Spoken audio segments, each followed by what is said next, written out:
Hi viewers, ముందు వీడియోలో direct online power circuit గురించి తెలుసుకున్నాం కదా. ఈ వీడియోలో డైరెక్ట్ ఆన్లైన్ కంట్రోల్ సర్క్యూట్ గురించి తెలుసుకుందాము. ముందుగా చూడండి, కంట్రోల్ సర్క్యూట్లో సింగిల్ ఫేజ్ సప్లై వాడాలా లేక 3 ఫేజ్ సప్లై వాడాలా అని డౌట్ ఉంటుంది కదా.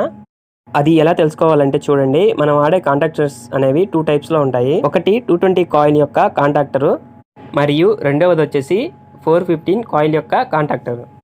ఈ సర్క్యూట్లో మనం ఏ కాంటాక్టర్ని యూజ్ చేస్తున్నామో దాన్ని బట్టి సింగిల్ ఫేజ్ సప్లై వాడాలా లేక 3 ఫేజ్ సప్లై వాడాలా అని డిసైడ్ అవ్వాలి.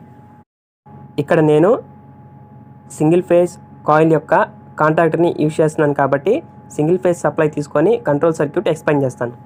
ఓకే వ్యూవర్స్, చూడండి, ఈ కంట్రోల్ సర్క్యూట్లో ఏ ఎలక్ట్రికల్ కాంపోనెంట్స్ని యూజ్ చేస్తున్నామో వాటి గురించి తెలుసుకొని మరియు వాటి యొక్క సింబల్స్ గురించి తెలుసుకొని ఈ కంట్రోల్ సర్క్యూట్ని డ్రా చేస్తాను. చూడండి, ఈ కంట్రోల్ సర్క్యూట్లో నేను 220 వోల్టేజ్ కాయిల్ యొక్క కాంటాక్టర్ని యూజ్ చేస్తున్నాను కాబట్టి సింగిల్ ఫేజ్ సప్లై తీసుకుంటున్నాను. ఫస్ట్ సింగిల్ ఫేజ్ ఎంసీబీని వాడుతున్నాను. దీని యొక్క సింబల్ చూడండి.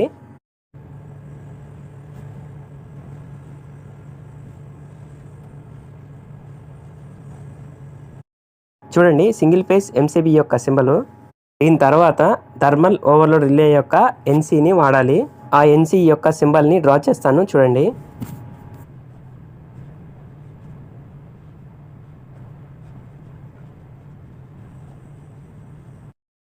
చూసారా, థర్మల్ ఓవర్లోడ్ రిలే యొక్క ఎన్సీ యొక్క సింబల్ ఇది. ఇక్కడ చూడండి 95, 96 ఉంది కదా, ఇదే థర్మల్ ఓవర్లోడ్ రిలే యొక్క ఎన్సీ. దీని తర్వాత స్టాప్ పుష్ బటన్ని యూజ్ చేస్తాము. చూడండి, ఇది స్టాప్ పుష్ బటను. దీని యొక్క సింబల్ని డ్రా చేస్తాను. చూడండి, దీని తర్వాత ఆన్ పుష్ బటన్ని యూజ్ చేస్తాము. దీని యొక్క సింబల్ని డ్రా చేస్తాను. చూడండి, ఇది వచ్చేసి ఆన్ పుష్ బటన్ యొక్క సింబలు. తర్వాత కాంటాక్టర్ యొక్క కాయిల్కి సప్లై ఇవ్వాలి కదా, సో అందుకని కాంటాక్టర్ కాయిల్ యొక్క సింబల్ని డ్రా చేస్తాను. చూడండి,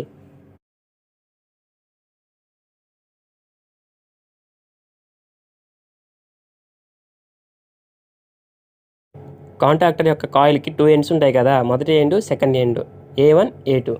ఓకే వ్యూవర్స్, ఈ కాంపోనెంట్స్ మరియు వాటి యొక్క సింబల్స్ అర్థమయ్యాయి కదా. వీటిని కనెక్ట్ చేస్తూ కంట్రోల్ సర్క్యూట్ని ఫామ్ చేద్దాము. చూడండి, ఫస్ట్ సింగిల్ ఫేజ్ సప్లైని తీసుకుంటున్నాను.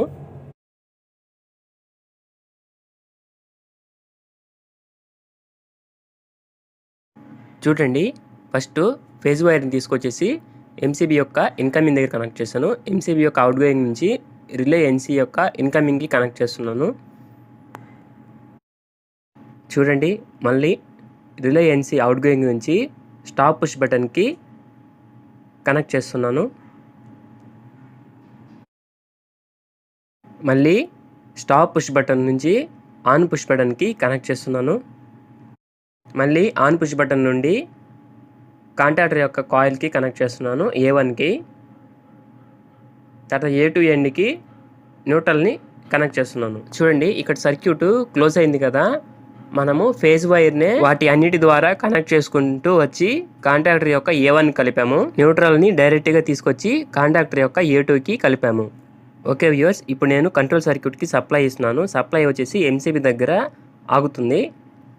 చూడండి, ఎంసీబీ ఆన్ చేశాను. ఎంసీబీ ఆన్ చేసినప్పుడు ఈ ఎన్సీ గుండా ఈ స్టాప్ పుష్ బటన్ గుండా సప్లై ఇక్కడికి వచ్చి ఆగుతుంది. మనం ఎప్పుడైతే ఈ ఆన్ పుష్ బటన్ని ఇలా ప్రెస్ చేస్తామో, ఇలా ప్రెస్ చేసినప్పుడు ఇక్కడ క్లోజ్ అయ్యి కాంటాక్టర్ అనేది ఆన్ అయ్యి మోటార్ అనేది రొటేట్ అవుతుంది. తర్వాత మనం ఎప్పుడైతే ఇలా పుష్ బటన్ ప్రెస్ చేసి బ్యాక్ తీసేసుకుంటామో అక్కడ సర్క్యూట్ ఓపెన్ అయ్యి కాంటాక్టర్ అనేది ఆఫ్ అయిపోతుంది. సో అప్పుడు మోటార్ కూడా ఆఫ్ అవుతుంది. సో అప్పుడు మనం ఏం చేయాలంటే హోల్డ్ చేయాలంటే ఈ ఆన్ పుష్ బటన్కి ప్యారలల్గా ఆక్సిలరీ కాంటాక్టర్ యొక్క NO కాంటాక్ట్ని ప్యారలల్గా కనెక్ట్ చేయాలి.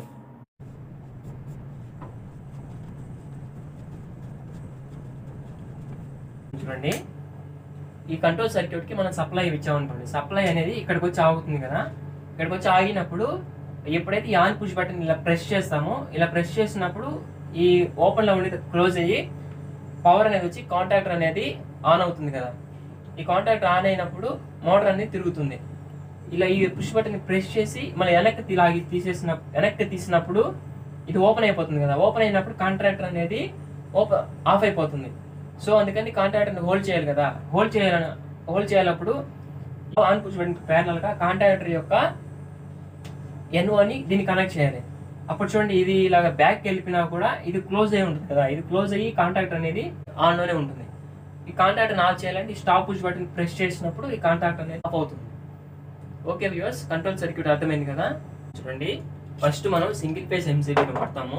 చూడండి, సింగిల్ ఫేస్ MCBని సింగిల్ ఫేస్ సప్లై తీసుకొచ్చి ఇక్కడ కనెక్ట్ చేస్తాం ఇన్కమింగ్కి. ఈ అవుట్ గోయింగ్ కేబుల్ తీసుకొచ్చేసి థర్మల్ ఓవర్లోడ్ రిలే ఉంది కదా, థర్మల్ ఓవర్లోడ్ రిలే యొక్క NCకి ఇక్కడ కనెక్ట్ చేస్తాము. ఇక్కడ నుంచి తీసుకొచ్చేసి ఈ స్టాప్ పుష్ బటన్కి కనెక్ట్ చేస్తాము. చూడండి, ఈ స్టాప్ పుష్ బటన్కి కనెక్ట్ చేస్తాము. ఈ స్టాప్ పుష్ బటన్ నుంచి ఈ ఆన్ పుష్ బటన్కి కనెక్ట్ చేస్తాము. అక్కడ నుంచి తీసుకొచ్చేసి ఈ కాంటాక్టర్ యొక్క A1కి కనెక్ట్ చేస్తాము. A2కి వచ్చేసి న్యూట్రల్ కనెక్ట్ చేస్తాము. ఈ ఆన్ పుష్ బటన్ని ఇలా ప్రెస్ చేసినప్పుడు కాంటాక్టర్ ఆన్ అయ్యి మోటార్ ఆన్ అవుతుంది కదా. ఈ ఆన్ పుష్ బటన్ని ఇలా ప్రెస్ చేసి తీసేసినప్పుడు కాంటాక్టర్ నాది ఆఫ్ అయిపోతుంది కదా. సో అలా ఆఫ్ అవ్వకుండా హోల్డ్ చేయడానికి ఈ కాంటాక్టర్ మీద ఆక్సిలరీ కాంటాక్ట్ NO ఉంటుంది కదా, దానికి ఈ పుష్ బటన్కి ప్యారలల్గా ఈ ఆక్సిలరీ కాంటాక్ట్ NOని కనెక్ట్ చేసాము. సో ఈ పుష్ బటన్ ఇలా ప్రెస్ చేసి తీసినా కూడా కాంటాక్టర్ అనేది ఆన్ అయ్యి హోల్డ్లోనే ఉంటుంది. ఈ స్టాప్ పుష్ బటన్ ప్రెస్ చేసినప్పుడు ఆఫ్ అవుతుంది. ఇక్కడ MCBని ఎందుకు యూజ్ చేస్తామంటే, మనం షార్ట్ సర్క్యూట్ జరిగినప్పుడు ప్రొటెక్షన్ కోసం MCBని యూజ్ చేస్తాము. అలాగే ఈ రిలే యొక్క NCని ఎందుకు యూజ్ చేస్తామంటే, మనం థర్మల్ ఓవర్లోడ్ రిలేలో కరెంట్ని సెట్ చేసి పెట్టుకొని ఉంటాం కదా, అంతకు మించి కరెంట్ ఎక్కువ డ్రా చేసినప్పుడు మోటరు ఈ థర్మల్ NC అనేది, ఈ రిలే యొక్క NC అనేది NO అయిపోతుంది. NO అయినప్పుడు పవర్ని అక్కడికి కట్ చేయాల్సింది. సో మోటార్ అనేది ఆగిపోతుంది. అందుకు ప్రొటెక్షన్ కోసం ఈ రిలే యొక్క NCని వాడుతున్నాము. ఈ స్టాప్ పుష్ బటన్ని ఆఫ్ చేయడం కోసము యూజ్ చేస్తున్నాము. ఈ ఆన్ పుష్ బటన్ని ఆన్ చేయడం కోసం యూజ్ చేస్తున్నాము. ఈ మొత్తం కంట్రోలింగ్ కాంటాక్టర్ ద్వారా కంట్రోల్ చేయాలి కాబట్టి ఇక్కడ కాంటాక్టర్ని యూజ్ చేస్తున్నాము. ఓకే వ్యూవర్స్, కంట్రోల్ సర్క్యూట్ అర్థమైంది కదా. నెక్స్ట్ వీడియోలో ప్రాక్టికల్గా తెలుసుకుందాము. వీడియో నచ్చితే లైక్ చేసి షేర్ చేయండి. అలాగే ఇలాంటి మరిన్ని వీడియోస్ కోసం మన ఛానల్ని సబ్స్క్రైబ్ చేసుకోండి. Thank you.